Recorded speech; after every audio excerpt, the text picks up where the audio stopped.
자, 오늘은 우리가 신앙에 있어서 그리고 성경을 공부하는 데 있어서 가장 기초가 되는 얘기부터 좀 나누기를 원합니다. 여러분들이 뭐 이렇게 신앙의 정도도 다르고 성경에 대한 지식도 천차만별이기 때문에 오늘은 아주 가장 기초적인 것을 함께 나누면서 왜 우리가 주님을 따라가야 되는지 한번 생각해 보고자 합니다. 인간은 하나님을 믿는 사람이든 믿지 않는 사람이든 무신론자, 공산주의자를 빼고는 다 영적인 존재다. 우리는 영적인 존재다. 그렇게 압니다. 왜 그걸 알 수 있느냐 하면은 인간은 다른 동물이나 다른 존재와 달리 유일하게 신적 존재, 어떤 초월적인 존재를 추구하는 그런 성향으로 봐서 그렇습니다. 그러면 제일 먼저 질문할 것이 인간은 어떻게 하나님을 알 수 있을까? 인간이 하나님을 어떻게 알 수 있을까요?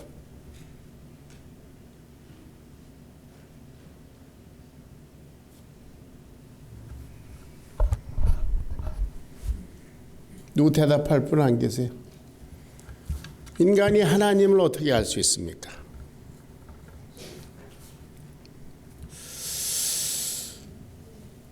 인간은 하나님이 사람에게 자기를 나타내 주시기 전까지는 인간은 하나님의 경지에 갈 수가 없기 때문에 알 수가 없습니다. 그러니까 인간들은 오래전부터 자기가 상상하는 하나님을 만들기 시작했어요. 그것이 우리 하나님, 진짜 하나님이 보시기에는 우상이라고 그렇게 말합니다. 인간이 만든 신적인 존재. 뭐 그리스 신화에 보면 많은 신들이 있고요. 로마 신화에도 그렇고 또 우리 동양에, 한국에, 뭐 중국에, 일본에 수많은 신들이 있습니다. 그런데 그 신들은 진짜 하나님이 자기를 이렇게 나타내 준 게 아니라 인간들이 다 상상해서 하나님은 이럴 것이다, 저럴 것이다 하고 고안해낸 것입니다. 그런데 우리 하나님은, 성경의 하나님은 당신을 인간들에게 나타내 보여주셨습니다. 그래서 우리는 스스로 우리에게 나타내 주신 이 하나님이 진짜 하나님이다. 유일한 하나님이다. 그렇게 믿는 것입니다. 성경 창세기 1장 1절에 보면 이런 말씀이 있죠. 다 같이 시작. 태초에 하나님이 천지를 창조하시니라. 하나님은 천지 우주 만물을 창조, 없는 데서 있게 만드신 그런 분이시다. 그런데 이 창세기를 기록한 것은 모세라고 알려져 있습니다. 그죠? 그 모세가 주전 1500년경에 이렇게 기록을 했다고 이렇게 알려져 있는데요. 지금부터 3500년 전이죠. 예. 자, 이 성경에 그리고 우리 그리스도 신앙에 접근하는 데는 한 세 가지 전제가 필요합니다. 예. 이런 세 가지 전제를 가지고 성경을 보지 않으면 성경은 영 말이 안 되고 두서도 없고 그런 책이 되고 맙니다. 첫째, 성경은 하나님의 인류 구원의 역사 섭리를 기록한 책입니다. 그 중요한 부분만 기록했습니다. 일기책처럼 뭐 미주알 고주알 여러 가지 얘기를 다 기록한 게 아니고 하나님이 세상을 이처럼 사랑하사 독생자 예수를 주신 그 내용을, 그 계통을 중요한 부분만 사건적으로 기록한 것이 성경입니다. 그러니까 중간에 이렇게 오미트된, 생략된 부분이 아주 많습니다. 하나님께서 당신에게 죄를 지은 아담을 에덴 동산에 내보내셨다고 그러더니 갑자기 창세기 4장에 가서 아담이 하와와 동침해서 아들 가인을 낳고 아벨을 낳고 그러더니 이렇게 죽이고, 그런데 또 어디 방황하고 누가 나를 만난 사람이 나를 죽이겠나 이런 소리를 하고, 그러면 성경은 영 두서가 없는 그런 얘기가 돼버립니다. 왜냐하면 거기에 많은 것들이 생략됐기 때문에 그렇습니다. 성경은 일기책이 아니라 하나님의 역사 섭리를 사건적으로 기록한 것이다. 그러니까 많은 이야기들이 중간에 생략됐다. 그런 대전제가 필요합니다. 두 번째는 성경은 하나님의 계시에 의해서 기록되었다. 이 계시라는 것이 뭐냐 하면은 이것은 이렇게 숨겨진 것을 드러낸다 그러는 단어입니다. 하나님의 보이지 않는 숨겨진 비밀을 드러내는 것이 계시입니다. 쉽게 말하면 계시란 하나님이 인간과 교통하시는 방법입니다. 우리 인간들끼리도 전화를 하거나 직접 말을 하거나 편지를 쓰거나 이메일을 보내나 카카오톡을 하든지 여러 가지 다양한 그런 교통수단이 있잖아요. 그것처럼 하나님께서는 성경에 보면 여러 가지 다른 방법으로 이렇게 커뮤니케이션을 하셨어요. 어떤 때는 불의 모양으로, 안개의 모양으로, 연기, 구름, 어떤 소리, 또는 가시적으로 보이는 어떤 비전, 또 피조세계 현상, 해, 달, 별 이런 것들을 통해서 하나님께서 사람에게 메시지를 전하셨습니다. 그것이 두 번째 전제입니다. 이 성경은 사람이 지은 게 아니라 하나님께서 계시하셔서 사람은 기록했을 뿐이다. 세 번째, 성경은 영적인 책입니다. 우리 영혼 구원을 위한 책이기 때문에 영적으로 접근해야 된다는 것입니다. 과학이나 문학 또는 인간의 역사를 기록한 역사책이 아닙니다.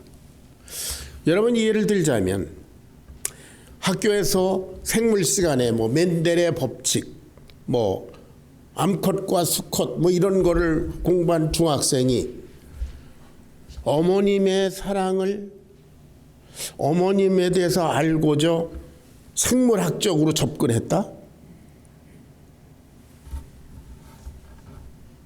어머님의 사랑, 말만 해도 가슴이 절절한 어머님의 사랑을 생물학적으로 어머니는 암컷이야 이렇게 접근한다면 말이 되겠습니까? 네.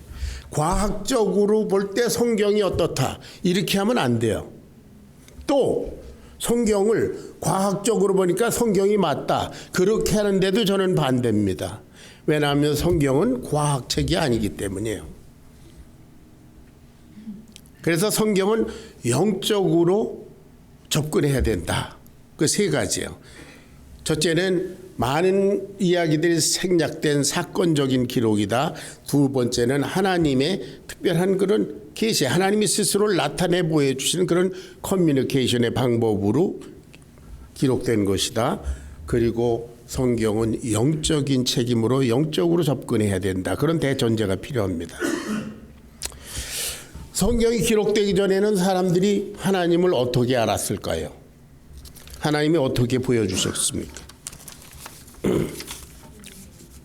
어떻게 알려주셨을까요? 성경이 기록되기 전에 성경에 있는 많은 사람들, 가인, 아벨, 노아, 아브라함 이런 사람들에게 하나님은 당신을 어떻게 나타내 보여주셨습니까? 이게 쉬운 건데도 이제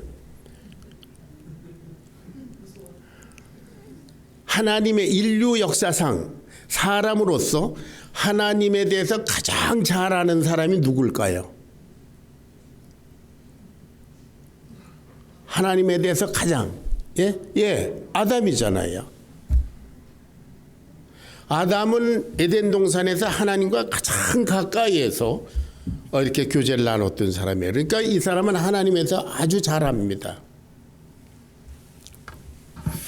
그러다가 하나님께 다 얘기를 들었을 거예요. 내가 널 어떻게 창조했나, 등등 선악을 알게 한 나무의 실과를 먹지 말라, 먹는 날엔 내가 정령 죽으리라, 이런 말씀.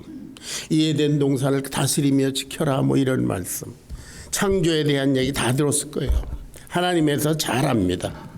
그런데 그가 하나님의 계명을 어기고 추방됐습니다. 죄를 짓고.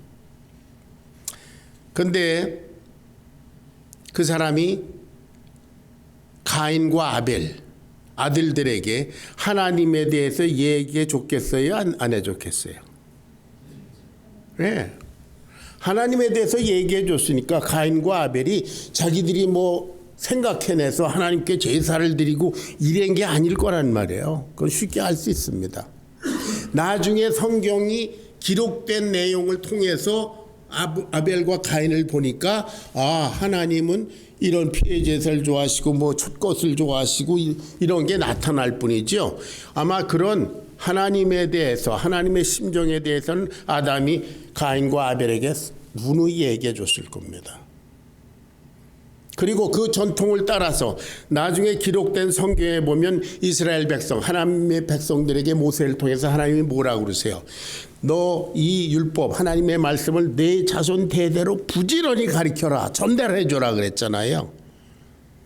그런 하나님이시니까 아담도 그 하나님의 뜻대로 가인과 아벨에게 자기 셋에게 다 얘기를 해줬을 거라는 거죠. 우리는 그렇게 쉽게 생각할 수 있습니다. 자, 창세기 5장에 보면 아담으로부터 노아까지의 그 족보가 나옵니다. 그뿐 아니라 민수기에도 있고 역대기에도 있고 에스라에도 있고 마태복음 1장에도 있고 그 족보가 성경에 많이 나옵니다. 그것은 하나님의 역사는 히스토리컬, 역사적인 기록이다, 실제로 있었던 일이다라는 반증이기도 하고요. 그리고 또 하나는 계속적으로 그 후대에게 하나님에 대해서 전달해 주었다는 그런 내용을 내포하고 있습니다. 자, 아담은 130세에 셋을 낳고 그리고 800년 동안 살았다고 그랬어요. 그 후손들에게 아담이 하나님에 대해서 얼마나 절절히 얘기를 해줬겠습니까? 내가 잘못 판단해서 내가 마귀의 꼬임에 빠져서 이렇게 되었노라. 그건 우리가 상상할 수 있습니다. 그런데 그러다가 창세기 6장에 보면 여호와 하나님이 노아에게 말씀하셨어요. 내가 이제 홍수로 심판하겠다. 그러니까 넌 방주를 만들어라. 이런 거 여러분 아시잖아요. 예. 느닷없이 여호와 하나님이 그렇게 했다. 하나님이 그 말씀을 하실 때 노아가 어떻게 생각했을까요? 처음 들어보는 소리입니까? 하나님에 대해서? 이미 누누이 들어오던 하나님에 대한 얘기 그랬겠죠. 그 하나님이, 창조주 여호와 하나님이 노아야, 내가 보니까 이 세상이 죄악이 아주 가득 찼어. 내가 심판하겠어. 너는 방주를 만들어라. 그러니까 만든 거죠. 귀신에 홀리듯이 어느 날 노아야 방주를 만들어라 그랬는데 막 뚝딱뚝딱 방주를 만든 게 아니라는 거죠. 아담으로부터 흘러내려오던 그런 하나님에 대한 아이디어가 노아에게는 있었다는 거죠. 그러니까 하나님이 어떤 모양으로든지 그 계시라는 방법으로 말씀을 주셨을 때 이 하나님이 그 하나님이구나 알았으니까 순종했다는 거예요. 이해됩니까? 예. 이거 이해 안 되면 곤란하죠. 너무 쉬운 얘기인데. 그래서 선조들에게 들은 대로 배운 대로 그 하나님이 창조주신데 그분이 내게 이걸 명하셨다. 창세기 12장으로 갑니다. 1절부터 4절까지 다 같이 읽어봅니다. 다 같이 시작. 여호와께서 아브라함에게 이르시되 너는 너의 고장과 친척과 아버지의 집을 떠나 내가 내게 보여줄 땅으로 가라. 내가 너로 큰 민족을 이루고 내게 복을 주어 내 이름을 창대하게 하리니 너는 복의 근원이 될지라. 너를 축복하는 자에게는 내가 복을 내리고 너를 저주하는 자에게는 내가 저주하리니 땅의 모든 족속이 너로 말미암아 복을 얻을 것이니라 하셨기 때문에 4절 이에 아브라함이 여호와의 말씀을 따라갔고 롯도 그와 함께 갔다 그랬어요. 하나님께서 아브라함에게 어느 날 나타나셔서 뭐 말씀을 하셨든지 귀로 소리로 들려주셨든지 여하튼 아브라함이 그 말씀을 받았어요. 계시라는 방법으로 하나님의 특유의 그 커뮤니케이션 방법으로 너는 너의 본토 친척 아비집 내 중심의 삶을 버리고 내가 내게 지시할 땅으로 가라. 나와 동행하는 삶으로 옮겨가라 그랬어요. 그랬더니 이 사람이 옮겨갔는데 무엇을 따라갔다고요? 여호와의 말씀을 따라갔습니다. 여호와가 보여서 여호와가 이렇게 그 가시적인 어떤 존재를 따라간 게 아니라 여호와께서 하신 들은 말씀을 따라갔다. 그러니까 시대를 뛰어넘어서 아브라함도 말씀을 중심으로 인생을 살았고요. 저와 여러분도 오늘날 기록된 성경 말씀을 중심으로 사는 줄로 믿습니다. 여호와의 말씀을 쫓아갔습니다. 그러니까 하나님께서 아브라함에게 이런 말씀을 하실 때 어떤 계시를 주실 때 아브라함은 느닷없이 이게 누구야가 아니라 대대로 들어오던 하나님, 아담으로부터 계속 들어오던 하나님, 기록되지는 않았지만 구약성경 창세기 내용을 이 사람은 알고 있었을 거라고 쉽게 상상할 수 있습니다. 그 하나님이 나에게 이렇게 말씀하시는구나라고 깨달았기 때문에 이 사람은 그 말씀을 따라 새로운 인생을 출발했습니다. 여러분, 신약 성경이 쓰여지기 전 초대교회 성도들은 어떻게 하나님에 대해서 그리스도 예수에 대해서 알게 됐나요? 예수님의 십자가의 죽으심과 부활의 그리고 승천의 증인들, 그 아이위트니스들이 전해주는 말을 듣고 그래 그분이 하나님의 아들이시고 그분이 내 죄를 위해서 십자가에 죽으신 분이시고 부활해서 승천하셔서 하나님의 자리로 돌아가신 분이다. 그렇다. 내가 그분에게 인생을 맡겨야 되겠다. 증인들의 말을 듣고 믿었던 것이죠. 그렇죠? 오늘은 그 증인들의 말을 기록한 성경을 우리는 갖고 있기 때문에 더 확실하게 믿을 수 있는 줄로 믿습니다. 안 믿어지는 것은 안 믿으려고 작정했기 때문에 그래요.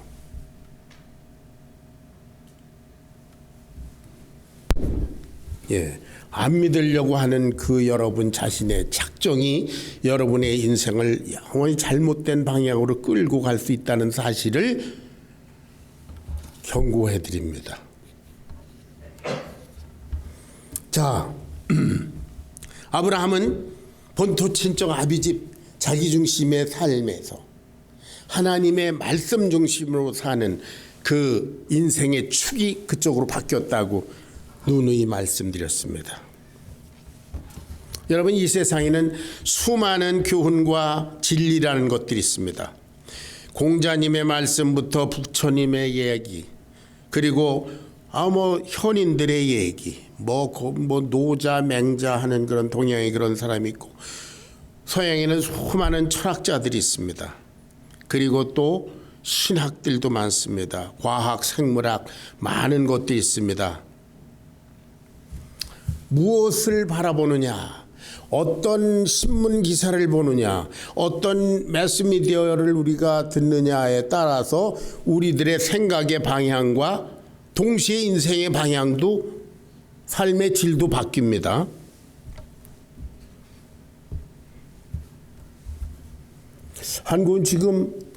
한국은 완전히 진영이 둘로 나뉘어져서 지금 절 타협하지 않고 지금 대립하고 있잖아요. 그건 어디에 기초해서 생각하느냐, 무엇을 근거로 판단하느냐에 따라서 다릅니다. 전에도 말씀드렸는지 모르지만 한국에 있는 어떤 모녀는 한 사람은 입하고 한 사람은 접하래요. 그게 막 아규를 하다가 결국 헤어지면서 엄마하고 딸이 우리 이 생에서는 다시 보지 말자.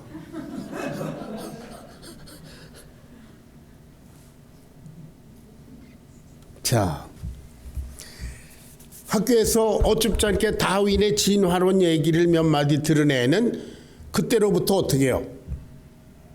원숭이를 보면서 자기를 거기 투영해 보는 거지요.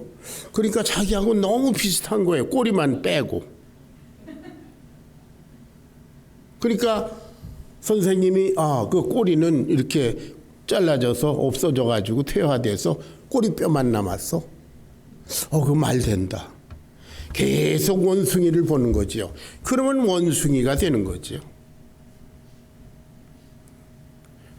위로 하나님을 바라보면 우리는 그의 만드신 바라, 할렐루야, 그리스도 안에서 선한 일을 위하여 지으심을 받은 자니, 우리는 하나님을 닮은 존재고 하나님이 나에게 기대를 가지시고 걸작품으로 날 만드시고 천지 우주 만물 가운데 인간의 유구한 역사 가운데 나라고 하는 존재를 단 하나로 만드시지 않았는가? 할렐루야. 나는 하나님 앞에 유일한 존재다. 그런 인생을 사는 사람과 나는 원숭이에게 나왔었어. 원숭이가 아니라 조금 더 학식 있는 말로 유인원에서 나왔어. 그렇게 믿고 사는 사람과의 삶의 퀄리티를 한번 생각해 보세요. 원숭이의 후손의 삶과 하나님 앞에 유일한 걸작품으로서의 삶과 그 삶의 내용을 비교해 보시란 말이에요.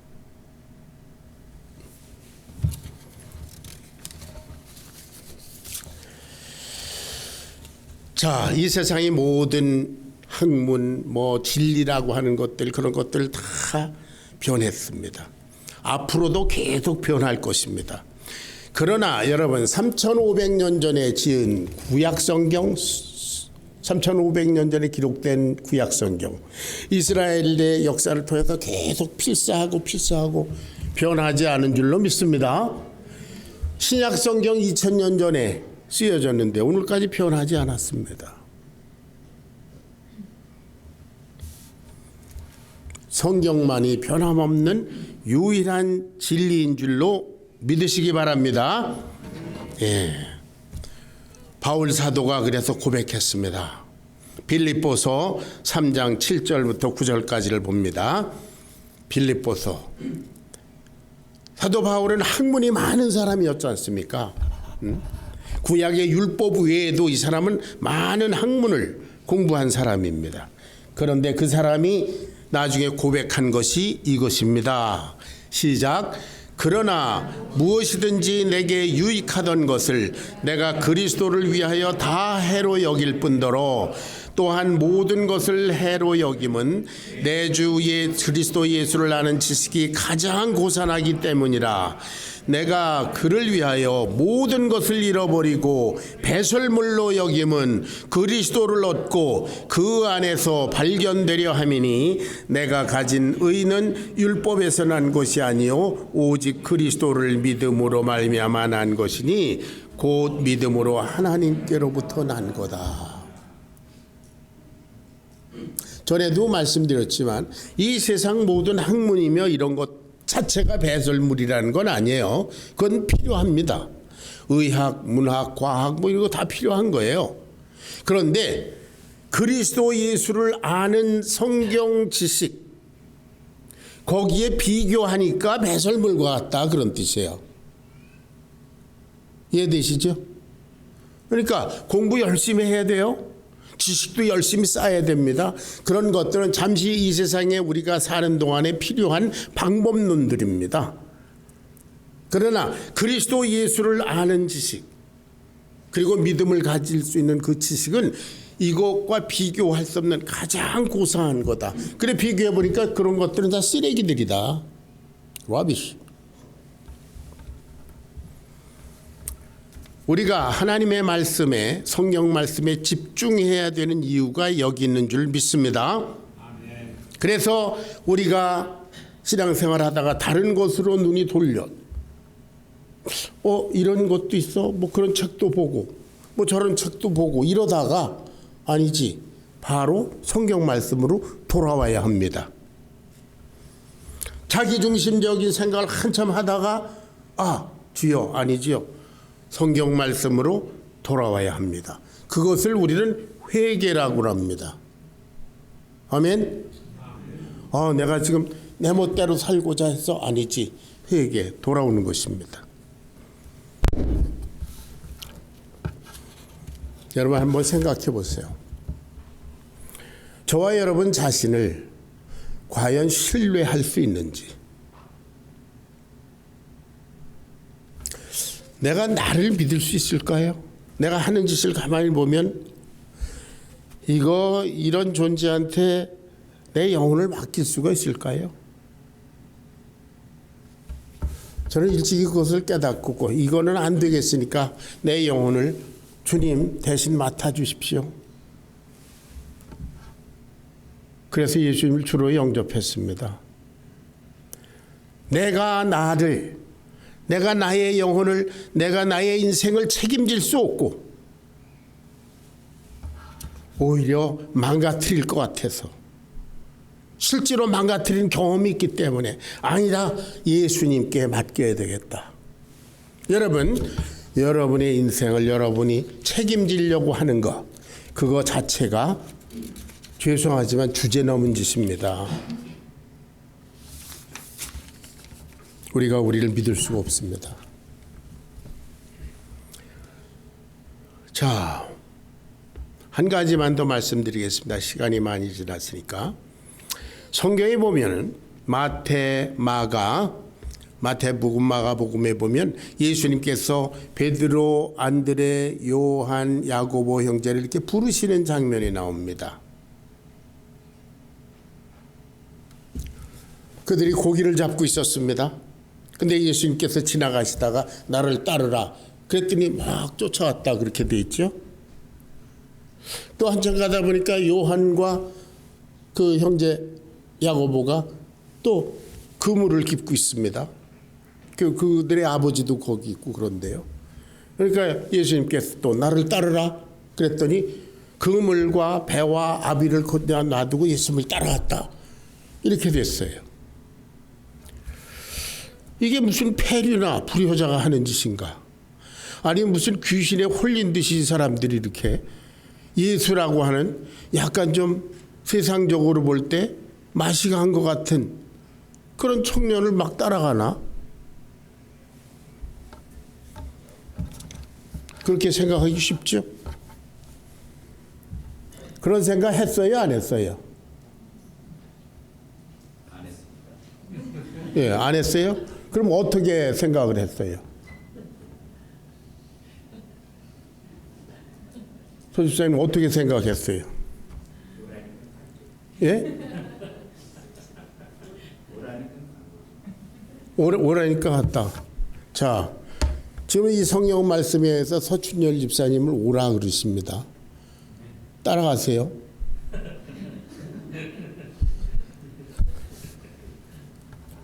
제가 말쟁입니다. 예. 마태, 마가, 누가는 그렇게 기록됐어요. 근데 그게 생략이 돼서 그렇습니다. 그거를 누가복음에서 찾아보면은 누가 선생은 과학자니까, 의사니까 좀 더 과학적으로 우리가 이해하기 쉽게 자세히 기록했습니다. 베드로, 요한, 야고보, 안드레 이 사람들은 예수님에 대해서 이미 익히 들어 알고 있었던 사람들입니다. 예수님께서 침례받으실 그 현장에도 있었던 사람들이에요. 그러나 자기 인생을 결단하지 못하고 자기 생업을 하고 있었습니다. 그런데 어느 날 베드로가, 누가복음 5장에 보면 베드로가 새벽에 고기를 밤새도록 고기를 잡고 한 마리를 못 잡았어요. 새벽에 그물을 씻고 있을 때 예수님이 오시더니 내 그물을 배 오른편에 던져라, 그렇게 말씀하세요. 자, 누가복음 5장 5절을 잠깐 읽어보겠습니다. 다 같이 시작. 시몬이 대답하여 이르되 선생님, 우리들이 밤이 새도록 수고하였으되 잡은 것이 없지만은 말씀에 의지하여 내가 그물을 내리리이다 그랬습니다. 뭐예요? 무엇에 의지해서? 말씀에 의지해서. 선생님, 여기에 선생님은 주도 아닌 미스터예요. 미스터. 내가 어부입니다. 내가 이 갈릴리 호수에서 내가 반생을 사는 사람입니다. 내가 더군다나 밤새도록 수고했습니다. 그런데 못 잡았어요. 그러나 이제 당신이 말하니까 당신의 말씀대로 내가 순종해 보겠습니다. 말씀에 의지하여. 자기의 인간적인 지식과 경험과 판단과 주장을 포기하고 하나님의 아들이시라는 예수님의 말씀. 그분이 침례받을 때 보니까 하늘이 열리고 성령이 비둘기같이 내려오시는데 거기서 소리가 들려서 들어보니까 이는 내 사랑하는 아들이라, 내가 저를 기뻐하노라. 그래도 긴가민가 했는데 그래 오늘 한번 믿어보겠습니다 그랬어요. 그랬더니 엄청나게 물고기가 잡혔다. 예수님의 말씀이 생명력 있고 진리라는 하고 검증되는 장면입니다. 베드로가 그걸 보고 이분이 과연 그분이구나. 그 인자라는 분이구나. 하나님의 아들이 된 분이구나. 깨달았어요. 그러고 나서 또 그러고 나서 자기 자신을 이렇게 보니까 하나님의 아들, 인자라고 하는 메시아라고 하는 분 앞에 보니까 자기 죄인이에요. 그래서 땅에 털썩 엎드려서 나는 죄인이로소이다 그랬어요. 예수님께 항복했습니다. 그랬더니 예수님 말씀하세요. 무서워하지 말라. 이제 후로는 내가 사람을 취하리라.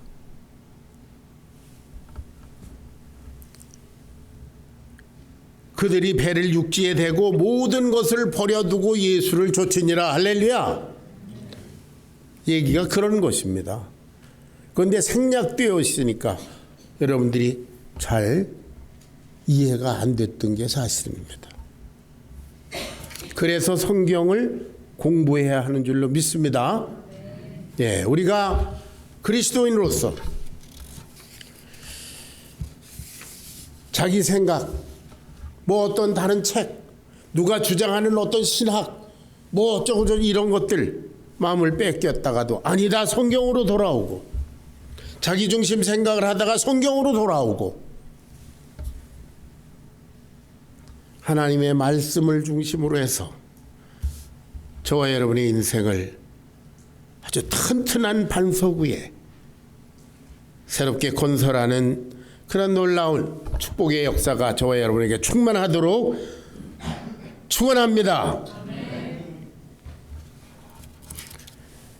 창조부터 아담으로 시작해서 노아, 아브라함을 거쳐서 다윗, 예수님의 출생 전까지가 구약 성경이고, 예수님으로부터 제자들을 통해서 이제 재림하실 거기까지 예언되는 것이 신약 성경입니다. 이 변함없는 진리.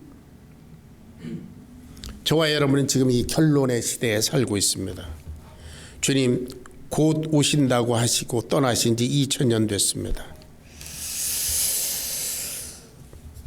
내가 내 인생을 지금까지 내 중심대로 살아왔지만 이제 말씀에 의지하여 내 인생을 새롭게 건설하고 싶습니다. 그런 걸 우리는 다른 말로 내가 예수를 내 인생의 주인으로 모신다 그렇게 말합니다.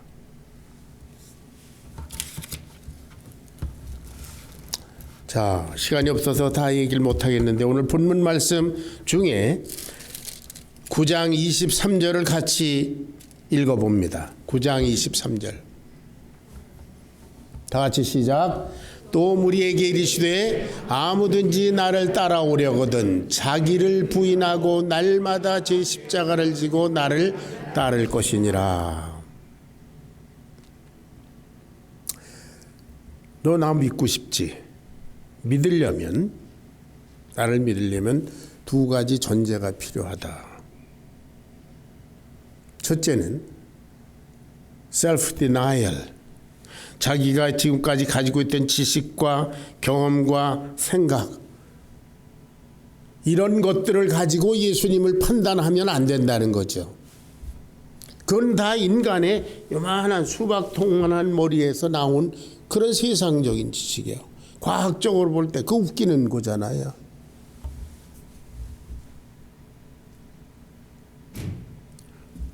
내가 배운 지식에 의하면 그거 얼마나 웃기는 거예요.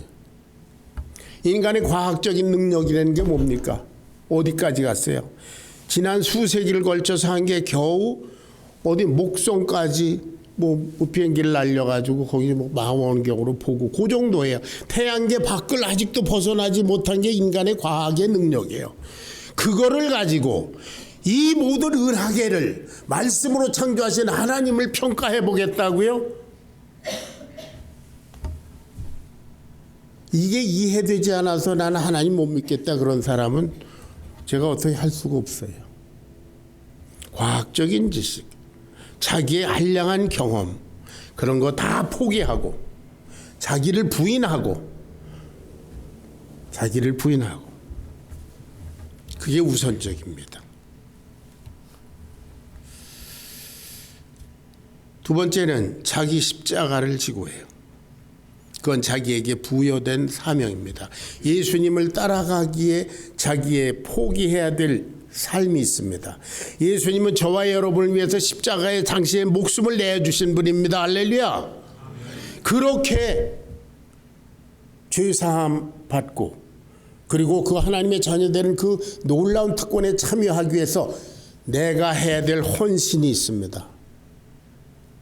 내가 해야 될 사명이 있습니다. 예수님을 믿고 그분을 따라가기 위해서 내가 버려야 할 것들이 있습니다. 나의 희생해야 될 것들이 있습니다. 아무것도 희생하지 아니하고 예수님 나를 천국까지 그냥 이대로 데려가 주세요. 그건 안 된다는 겁니다.